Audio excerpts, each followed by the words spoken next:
It's time for Friday Night Flights, sponsored by Casey Auto Group, Hercules Fence, Tidewater Community College, and Bayport Credit Union.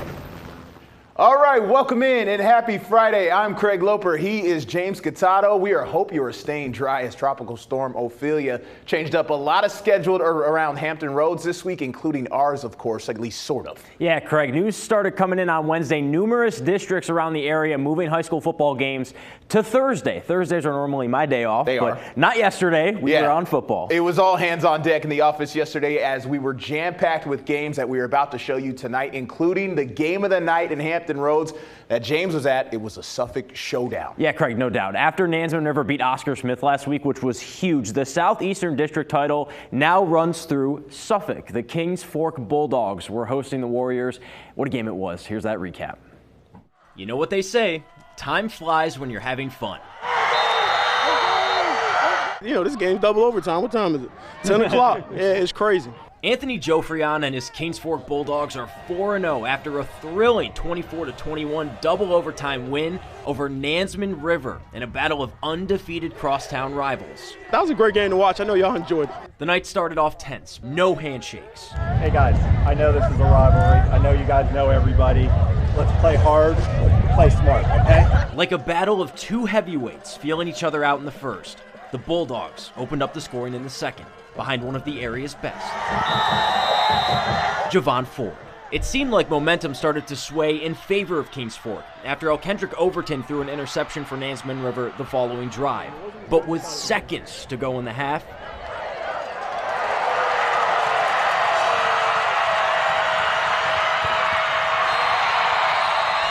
Melvin Brown goes for 56 yards. Tie game heading into the locker room. After a scoreless third, Overton started the fourth quarter with a statement to Tavon Douglas, giving Nansemond River the 21-14 lead. But the workhorse in the second half, who proved to be the difference for Kings Fork, Javon Ford is a special kid, man.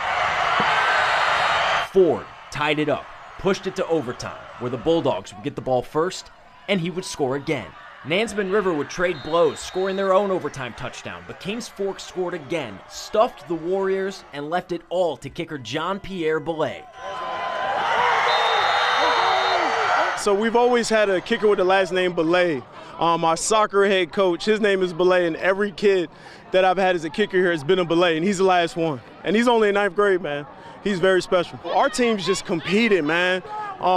You know, at the end of the day, we came out on top, but that game could have went either way. Great recap there, James. To Chesapeake we go. Last night, Grassfield hosting Oscar Smith. The band was having a great time. First quarter, no score. Freshman quarterback Lonnie Andrews got the start for the Tigers. Looks right, throws right to Cam Akers. That made it 6-0.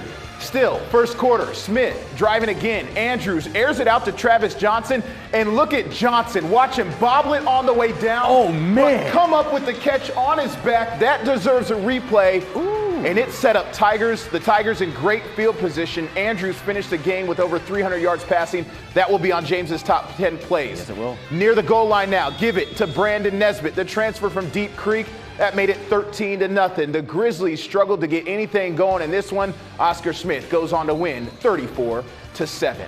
Staying in Chesapeake, Indian River was hosting Deep Creek. We picked this game up in the third quarter. It's scoreless, pretty much a stalemate until Malachi Hinton punches one in from about 10 yards out. And check out the celebration. I'm not sure what this dance is called, James. You're a little younger than me. Maybe you know it. The kids are doing that. I'm not sure exactly. Oh, I don't know what that is. Made it 7-0. As I said, sort of a stalemate. Lots of defense was being played. Deep Creek back to pass, intercepted by Trey Voskinyan. Fourth quarter now, as they celebrate that, still 7-0 Braves, more defense off the edge. Comes Jordan Harris. Huge sack here, maybe up the middle. I got to tell you, these kids, they have their celebrations ready these days. Let's see it. Check out the handshake. Another fancy one. Braves practice that. Got the ball after that. Under 2 minutes to go. Braves looking to put it on ice. Bring in Noah Martinez. Ooh. That makes it a two-possession game, and Indian River goes on to win a low-scoring one, 10-0. Some good celebrations there, Craig. Right. From the Southeastern District, we move on to the Eastern District, and we begin with a couple of teams that have been the cream of the crop in recent years. Yeah, we were talking about Maury and Lake Taylor, right? Both teams have won state championships in recent seasons, but this season version of the Commodores could be one for the record books. In fact, Max Preps has Maury ranked as the 87th best team in the country. Lake Taylor trying to avoid an uncharacteristic 3-game losing streak. Maury already has wins over reigning state champs Highland Springs and Dinwiddie. How about that? First quarter, Maury strikes first. A direct snap to Matt Williams. He keeps it, and he's going all the way to the house to put the Commodores on board. 52-yard touchdown for Williams, 7-0 Maury. Lake Taylor trying to respond. The Titans do just that. Kevin Adams unloads a deep ball to Jerome Brown Jr. Big gainer down to the 1-yard line. What can Brown do for you? Yeah, seriously, right? That play led to the Titans' first score. It's Marquise Drew Rogers. This tied it up 7 apiece, but Maury can beat you in so many different ways, Craig. We've been seeing it all season. Fred Johnson with the interception, and the future South Carolina Gamecock going to take it all the way back for the pick 6. 23 yards, Maury up 13-7. Now to the second quarter. Autori Newkirk, former Hardee's Player of the Week. He can sling. He can also do it on the feet. A 28-yard scramble that puts him into the end zone, dives into the end zone. Commodores up 27. Lake Taylor would cut it to 26-19, but after that, it was all Maury. Newkirk to Devontae Floyd. That's a pretty pass. Look at that pass, 38-yard score. Maury goes on to win big, and I mean big. Right. 74-19. Maury hosts Norcom next week. They kind of look unbeatable this year. Yes, they do. Undefeated Granby hosting Booker T. Washington. Packed house for homecoming. Here are the Comets' king and queen, Akai Bracey and Chosen Wilds. And Mr. Chosen, yeah, you can get down. I would break every bone in my body if I did that. First half, Granby up 7-3. Booker T going deep, picked off by Iman Cuffey. He's a ball hawk. He seems like he gets a pick out there every week. Granby, however, would have to punt it back to the Bookers. Here we go, fourth quarter. Comets up 7-3. They decide to throw it. Mr. Jonathan Innes jumps it, and he goes the other way with another pick 6.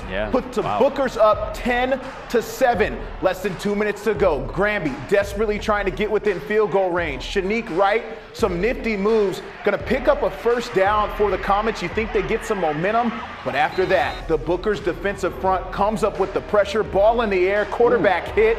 Kyle Taylor, game-sealing interception for Booker T as the mighty Bookers hand Granby its first loss of the season. That's an upset. 10-7, Booker T gets it done. To Portsmouth we go. The Churchland Truckers hosting the Norview Pilots. Both teams sitting at the 500 mark. Second quarter, Churchland quarterback Daniel Mitchell continues to rack up the stat sheet with another score, finding receiver King Hall. The Truckers go for 2 and convert for 2. It's Mitchell again, finds receiver Darion Boone, who reaches out to snag it. Nice catch there in the end zone. Churchland up 33-0. Third quarter, Mitchell on fire here. He finds receiver Avion Jordan in stride for another touchdown. The Truckers add to their lead 39-0. Churchland dominates Norview 49-0. Moving on to the action in the Peninsula, where it looks like we could have some serious contenders for a deep playoff run. Yeah, Warwick, right, from Newport News. The Raiders getting it done on both sides of the ball right now. They average 45 points a game on offense, and coming into last night, they had pitched 3 straight shutouts. To Todd Stadium we go. They were hosting Gloucester, and they were hyped up entering the game last night. And on the scoreboard early, check this one out. Michael Aline, he takes the handoff, goes one way, should have been tackled about 4 or 5 times. What? And this is absurd. I mean, number 7 for 6, off to the races. I think it was like 5 or 6 tackles. They couldn't bring him down. Opening score of the game, 7-0. The Dukes having a tough time getting going on offense as the Raider defense just smothered and shut down Gloucester's offense most of the night. More Warwick offense now. This drive capped off a short run by Rajon Hammond for the touchdown that made it 14-0. The Raiders will go up by 3 touchdowns on this handoff to one of their playmakers, Messiah Delhomme. He's one of the best there is in the 7-5-7. Raiders' third score of the game. They go on 4th shutout in a row, 63-0. Staying on the Peninsula, Hampton trying for its 3rd straight win. The Crabbers home at Darling Stadium against Denby.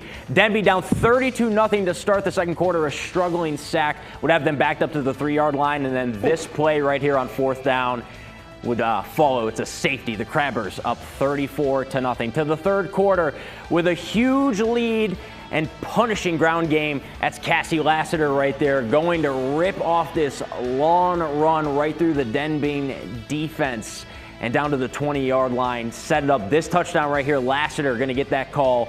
A reward for driving the ball all the way down Hampton, rolled all over Denby. They win 50-0. Crabbers having a quietly great season. Yes, Still to they are. come, an update on games that were postponed, and we're going to check in with action from a couple top private schools in the area. Don't go away. You're watching Craig and James on Friday Night Lights.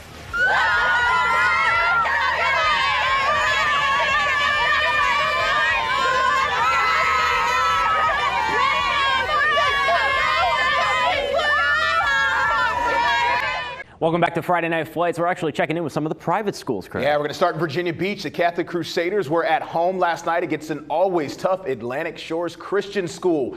Here we go. The Crusaders taking the field with all kinds of flags right there to get fired up for this one. First quarter, 8-0 Atlantic Shores with the ball. Micah Lance, pretty pass to his main man, Blaine Foley. And Atlantic Shores goes up 15-0. Still first quarter, Catholic trailing 15-0. With the ball on their own 40, Patrick Falcon, short pass to Carter O'Rourke, and O'Rourke high steps his way into the end zone. How about that? Channeling his inner Dion. They're down 15-6. Second quarter, Shores with the ball. They're leading 21-6. Lance, 15-yard pass to Jack Weaver. Weaver's in for his third score of the game for number 3. They're leading 28-6. Late in the second quarter, Atlantic Shores with possession. Lance, pass to Joshua Sibley. Sibley says, I'll do the rest. 25-yard score. Atlantic Shores went on to win 35-6. Norfolk Academy at home against St. Christopher's from Richmond. It was military night. Both teams shaking hands in the middle before the kickoff. Retired U.S. Navy Chief Kenzie Griffith does the coin toss to begin. Play some cool stuff there. St. Christopher's, the Saints in white. Kahil Nash finds Bryce Neely. Look at this catch. Woo! Nice touchdown there. Wow. Beautiful. Norfolk Academy down 13-0. Second quarter, the Bulldogs finally get on the board. That is Peter Galiados for a score. He fumbles, but the teammate Brock Becker falls on the ball. It all counts the same. Awareness. 7 points. 99. Norfolk Academy rallies in this one. The Bulldogs get the 36-29 win. They hand St. Christopher's its first loss of the season. Norfolk Academy improves to 5-0, Craig. Coming back from a 13-point deficit. Yeah. All right, still to come, the tropical storm has caused havoc when it comes to the high school football schedule. An update on who plays when next on Friday Night Flights.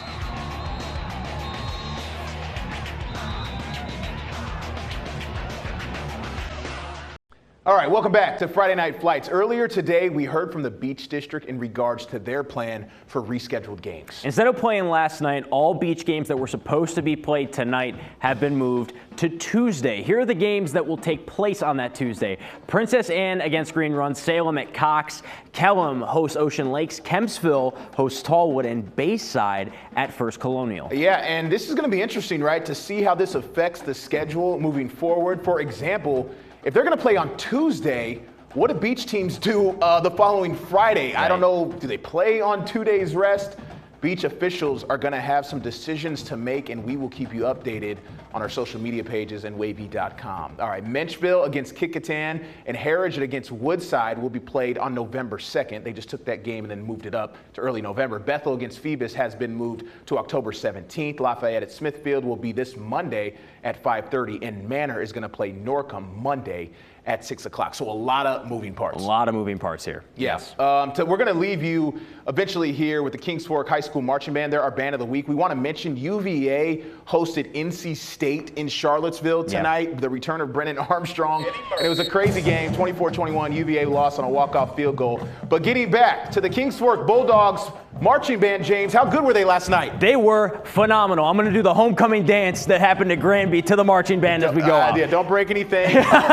This full performance will be posted on wavy.com and our Wavy YouTube page. Be sure to check it out. I'm Craig Loper. He's James Catato. Have a good one.